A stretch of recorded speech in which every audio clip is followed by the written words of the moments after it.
Good morning everyone, welcome to another video.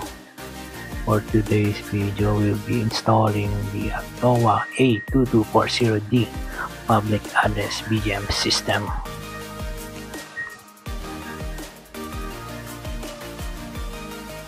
So yun guys, unboxing muna tayo. Ayan yung mga gagamitin natin mga devices, yung ating TOWA A2240D, yung ating chime microphone, paging mic. So yan, so bago tayo mag-umpisa, bago natin i-load, test muna natin ang ating load impedance. Dapat match yung line and load impedance for maximum power transfer.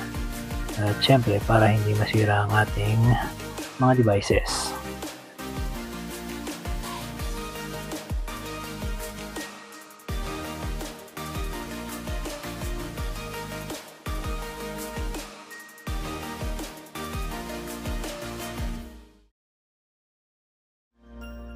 Load natin sa ating impedance meter. Yan, tumatawa-tawa pa.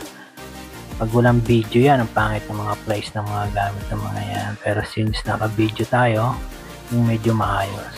Yun, chinek natin. Ang initial natin is, naku, ang taas. So, umabot siya ng mga 600, around 600. So, meron tayong problema sa linya. Check muna natin. Discuss ko sa inyo kung ano yung dapat nating ma-read dyan. So, during our initial testing ng ating load impedance, ang na-read ng tester natin is around mga 500 to 600 ohms, So, meron tayong problema doon kasi mali yung expected natin na impedance load, So, alam naman natin na ang ginamit natin dyan is na 9 units ng ceiling speakers and 3 units ng wall mount speakers. So, both rated ng 10 watts RMS at 1 kilo ohm. So, naglilinya tayo ng 100 volt line ang ginamit natin. So, ang total natin lahat ay 12 units. So, guys, so ang expected dapat natin, expected load impedance dapat natin ay 83.33 ohms.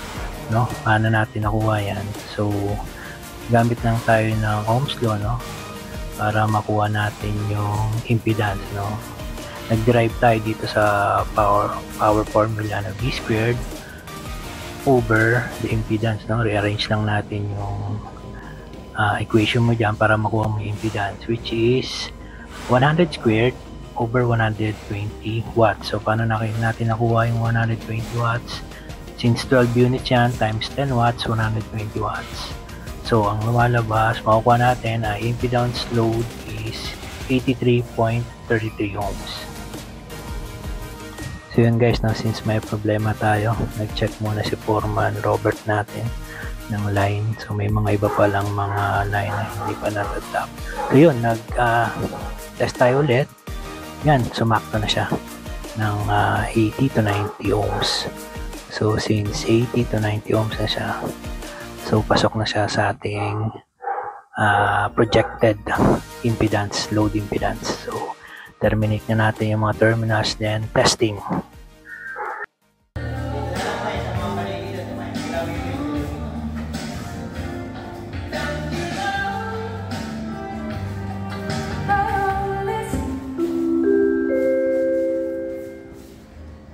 Calling the attention of Mr. Limar Siloso. Mr. Limar Siloso, please proceed to control room. Mr. Siloso, to control room, please, immediately.